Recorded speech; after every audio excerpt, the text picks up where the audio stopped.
Well, good morning, everybody. There's an incredible buoyancy in the room this morning. Does anybody else feel it? It's just magic. And wow, just wow, is all I have to say about that. That's, musically, that's a heck of a song to learn, even if you have way longer than I gave them. Holy doodle, you goosebumps. I got a really fun idea. Let's take somebody who's functionally ADD, who is just totally a creative person, just sees the entire world as one big creative playground, and then ask them to do a talk about freedom and creativity. And by the way, could you keep it to 20 or 25 minutes? Y'all don't have anything important to do this afternoon, do you? So driving here this morning, I always get a kick out of this. There's this straight stretch of road just before the St. Augustine Pass, and for some reason, whether it's the time of day or whatever, the mirage is always fun or amazing or thought-provoking in some way. Last week it was the two buses side by side. Turns out one of them wasn't a bus at all. This morning, I saw the highway straight out before me, and then, sort of in the distance, it just kind of crumbled and turned into a mountain, and then went straight up into the sky. And I thought, well, how cool is that? If I keep driving at this speed, I ought to be airborne in about 45 seconds. I love that mirage. But today, what I wanted to do is give you a real example of someone that I knew who lived his life not only in creativity, but as creativity. And it was a wonder, an absolute wonder to behold and a gift to know this person.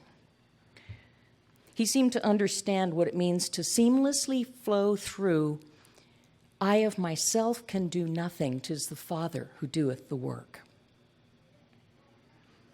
Dr. Kenneth George Mills used to quote this, and one Christmas when he was about 12, he was a budding concert pianist. He had shown talent very early on, and by the age of 12, he was already playing the organ at church and was considered quite good. And one Christmas, he was doing a piece for their celebration, and it was one of those magic moments. The piece of music came alive. He performed it flawlessly, and everyone was buzzing about it afterwards. And when he got home, he was saying to his mom, that was something, wasn't it? And his dad said, I'm glad you played so well tonight, Ken. But do you think you did it? Always remember to give credit where it's due. I of myself can do nothing. 'Tis the Father that doeth the work. And it left such a strong impression with him, he never forgot that lesson. So whether you choose to speak of the Father or Gaia or Mother, Father, God, all of that is actually irrelevant to your awareness of who and whose you are and how that plays out in your life. Dr. Mill's awareness of the real, and that being defined as that which is unchanging, the real, capital R, real, is that which is unchanging. So we don't get caught up in all the stuff of life. His awareness of that was absolutely astonishing.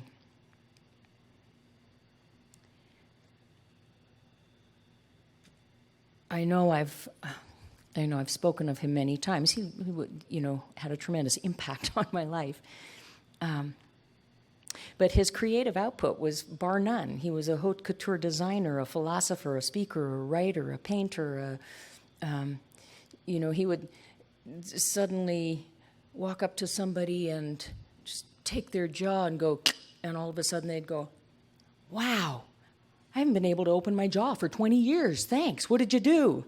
And and this actually happened to a friend of mine. He said, I could just see it. It was like an X-ray. I just could see something was out, and I could see where it needed to go. This was the kind of person that he was.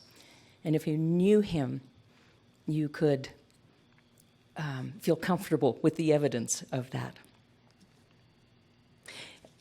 He knew no separation between source and his own hand. Skills and attributes learned early on set the stage, actually, for him to be the absolute evidence of this. Early on, he was really aware of the synchronicities and coincidence in his life, little things, lots of things in nature. He was just able to see things and find the relationship between that and his inner landscape. The external world directed him to the rhythms and patterns of that inner climate, and in this flow, things either went smoothly, went exactly as planned, or later on he came to see why it was really best that that thing had not happened. There was always a greater synchronicity to his life. Now, I happen to think that he came to this earthly plane with considerable gift, but much of his extraordinary life happened because of the training he received when he was young. He grew up in a small town on the east coast of Canada, just across the border from Maine, so y'all ought to know where that is. His father was a candy maker, and in the early days was actually supporting a wife and 3 children on $9 a week. So they knew what it meant to be frugal, and they knew what it meant to go without. Wasn't sort of born into the lap of luxury. It was an environment of love and kindness and structure and an inviolable sense of ethics, which he applied to his entire life. He was exposed to many opportunities, and all manner of extraordinary people stepped forward in his life to say, hey, we'd like you to come and stay at the chateau for the summer, and during that time we will introduce you to all kinds of influential people who will help with your music career, and by the way, you should read all of this literature, and we'd like you to become more familiar with these sort of cultural aspects. He was taken under the wing of some extraordinary people and mentored, and that had a lot to do with who he became as well. The influences that he was exposed to really set fire to his imagination, and he would envision performing in world-class settings, the expectancy in the air, that buoyancy, the uplifting joy of a piece flawlessly played. And this is exactly what happened in his life. It's exactly what he did. He could see something so clearly and then watch with wonder as it unfolded, and he never forgot. 'Tis the Father that doeth the work. His memoir is called The Candy Maker's Son, which is an absolutely astonishing read. He speaks of an occasion when he was building his first house. He had found a lot, and there was a builder all ready to go. And Dr. Mills knew exactly what he wanted. He could see it. He knew all the functions that the home needed to have. He taught music to children as well as performing professionally. He needed a place for concerts. He needed all kinds of parts to this home. And the sort of piece de résistance was the backyard, which he envisioned as being sunken, so it was considerably lower than the neighbors, with this wall of rock on either side, and at the bottom, a garden shaped like an artist's palette with a huge rock where the thumb hole would go, and these row of cedars around the entire thing, creating this private sanctuary. And the builder wasn't really keen about all kinds of parts of this construction. He said, no, it's going to cost way too much. It's not in your budget. And Dr. Mills said, it's not going to cost too much. And in fact, you will use some of these ideas in future construction, so they're going to be useful to you, and we will get it done, and it will be done on time. And guess what? Despite quite a lot of challenges, the entire project unfolded exactly as he had pictured it. And that's what W.E. Murray was talking about in that, in the piece that I had Teresa read. Once One definitely commits oneself, then providence moves to, and all sorts of things occur to help one that would never otherwise have occurred. And I think that each of us can find somewhere in our lives where this has happened, where we can cast our mind back and know that we were so committed to seeing something happen that we just, A, had a clear picture, and B, didn't allow for the alternative. And indeed, the thing unfolds exactly the way that we planned. Years ago, I co-created a theater piece called Twins, and I worked with a choreographer, and it was a pretty crazy little piece of theater, but it was one of those situations where the whole thing manifested. We had a proper theater, we had everything that was needed, even getting ready for the piece, we needed rehearsal space, and nobody wants to give that away. So we found a woman at the University of Alberta who was really interested in a study on creativity. Where does creativity come from? And she agreed to exchange space in her facility in exchange for our time and our brains to try and delve into this. And I remember she would, the three principals were her primary candidates for exploration, and she would ask a question, and it would just feel like she was climbing inside your brain, and then as soon as she got in there, she'd go, and then do it all over again. And we'd come out of these question and answer things just feeling like a wrung-out sponge. It was unbelievable. Like my brain literally hurts remembering it. And she took her conclusions to a big conference here in the States. I can't remember right now what it's called. But the conclusion was that she wasn't able to reach a conclusion. She could find no formal, no physical, no tangible place in the brain or in the mind that creativity came from. And yet we all individually spoke of the same elements. We spoke of a sense of expanded awareness, a sense of something just landing and paying attention to it and going, ooh, that looks like fun. What if we just, play with that for a little while and see what happens?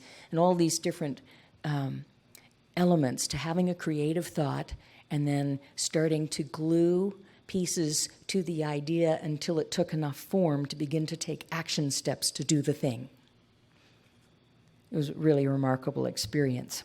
For us, probably more than for her. She didn't do that well at the conference. She was trying to prove something she couldn't prove. Creator is constantly expressing itself, constantly creating itself, and it does so in part through each and every one of us.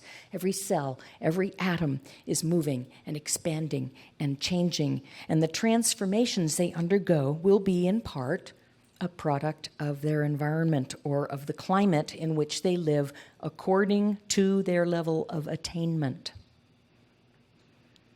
If we put down our egoic lives and declare our intention to live as one, we open a door.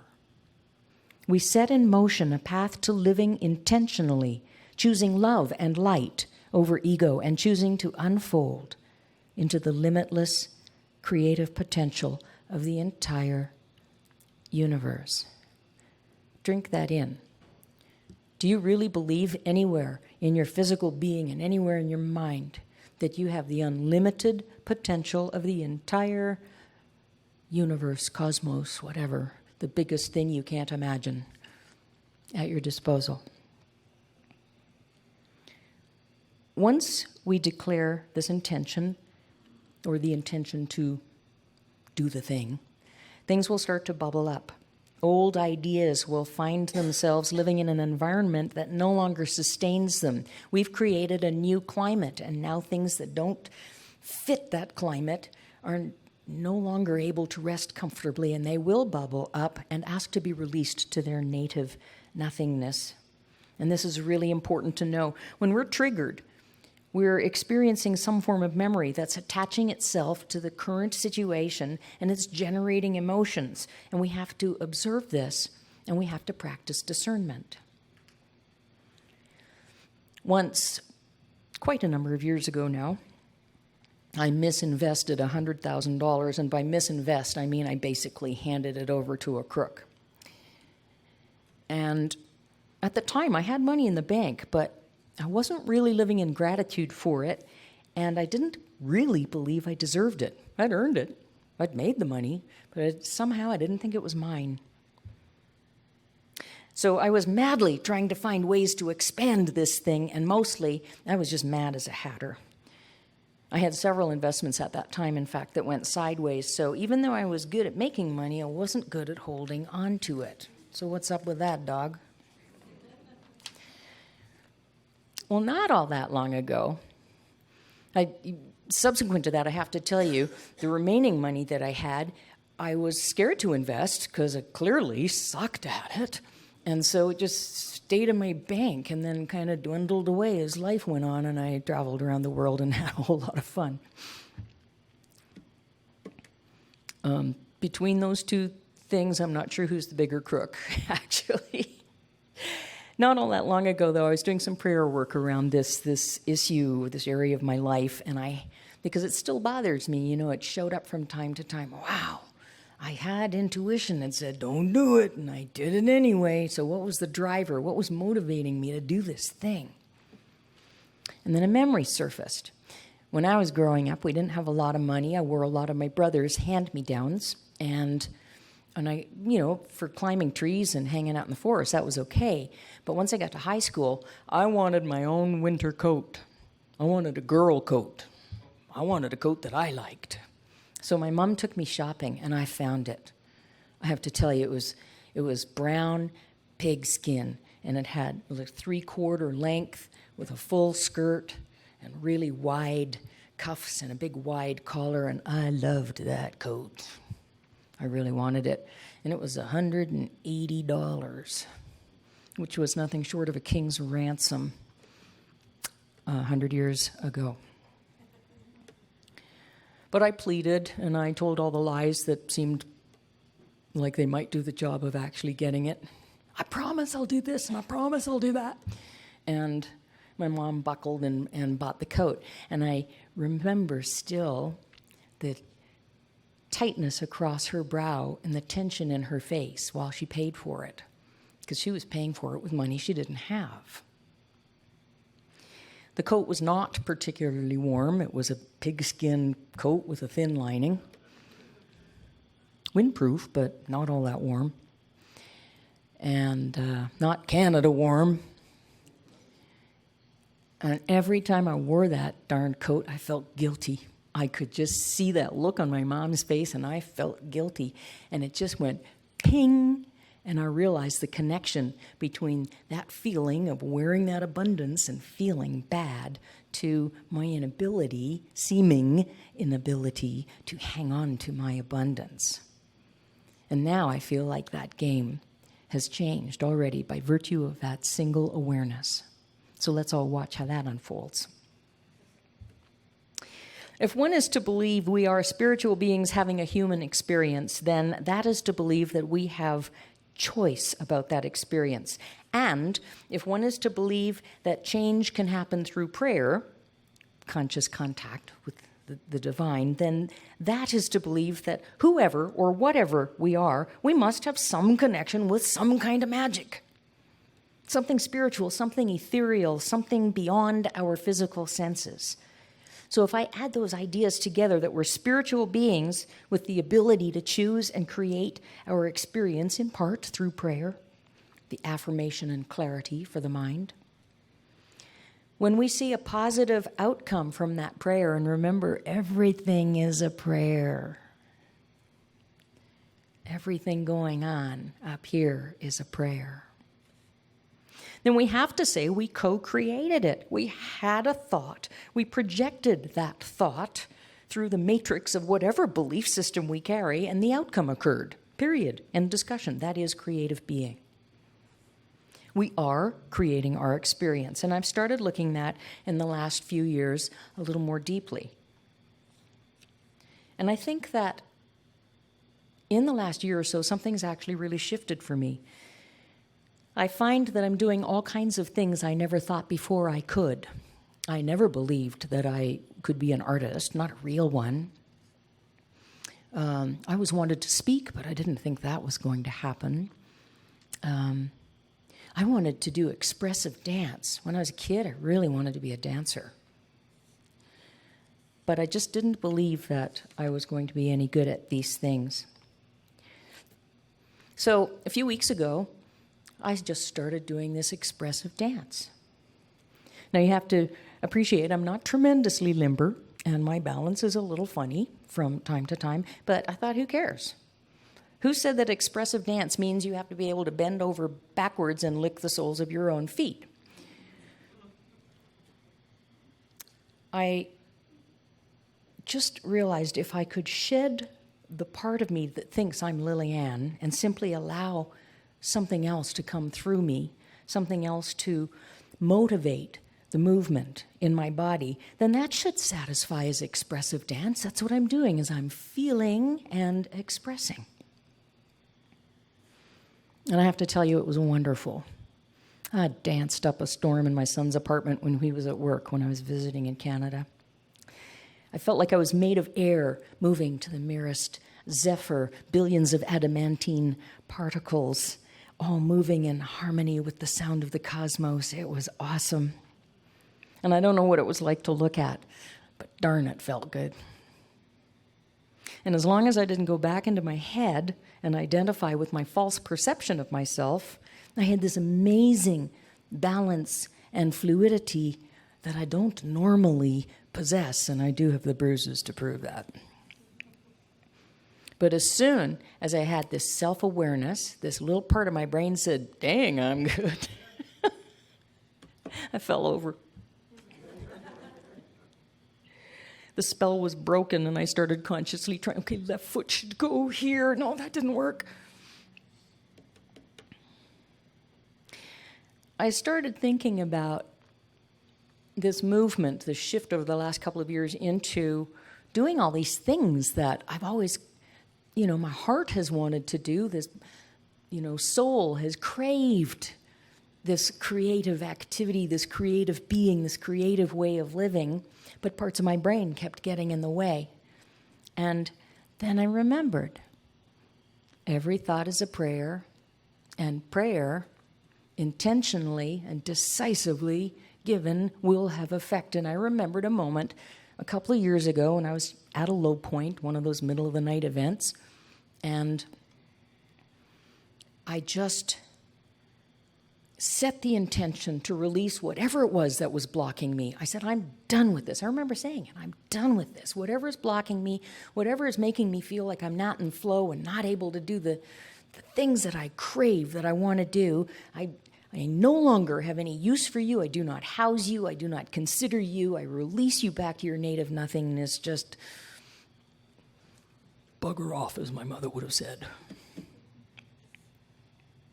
And a little more time went by, and all of a sudden I was writing again, and I started painting and doing talks here and creating new spaces at the domes and basically making things seemingly out of thin air.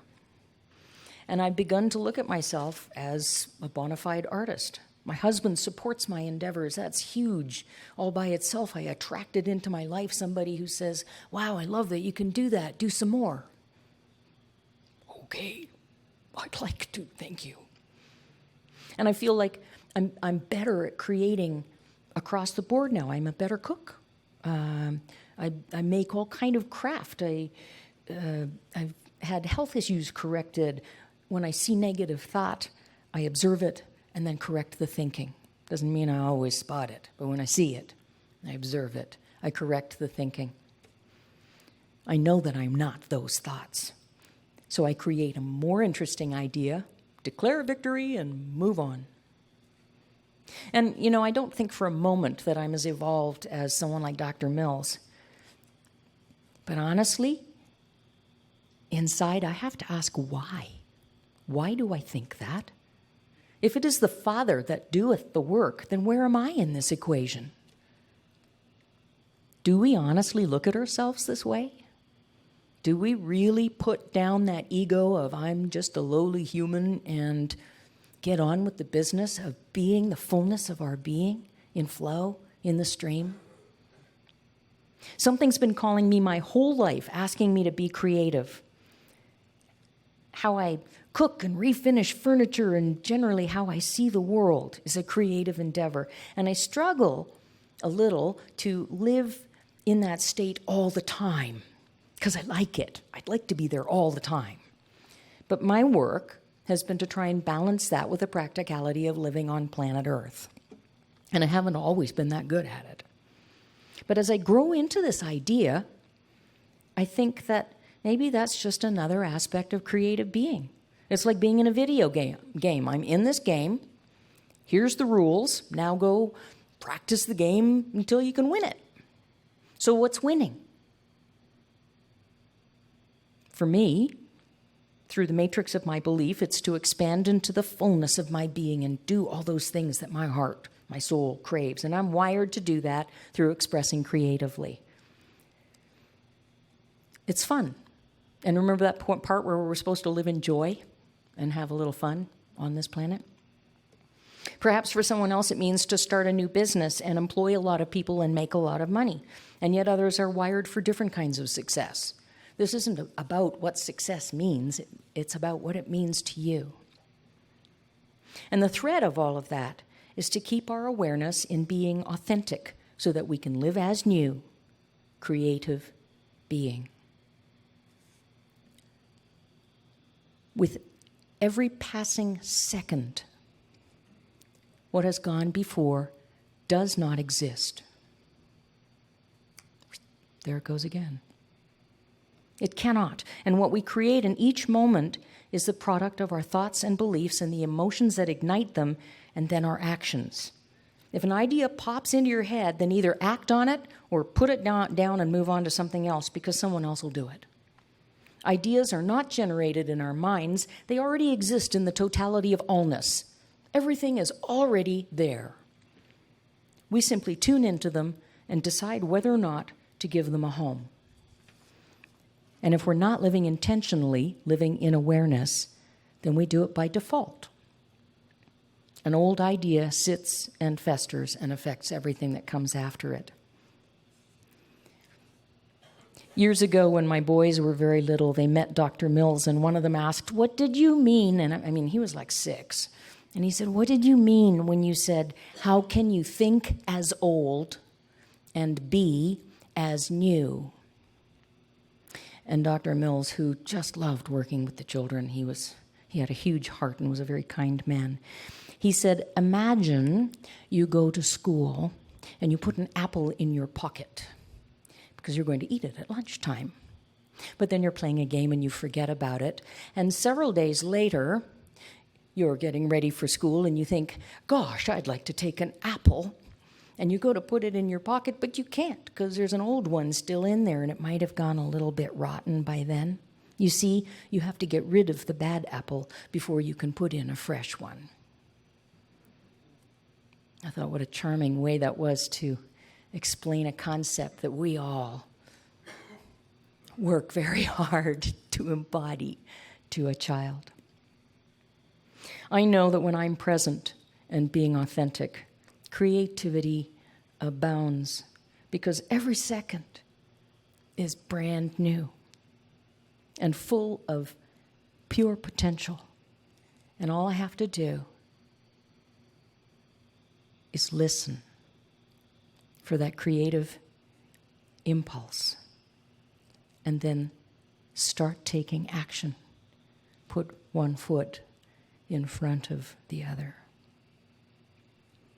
And sometimes a project seems to bog down. If it does, I just put it down. I step back.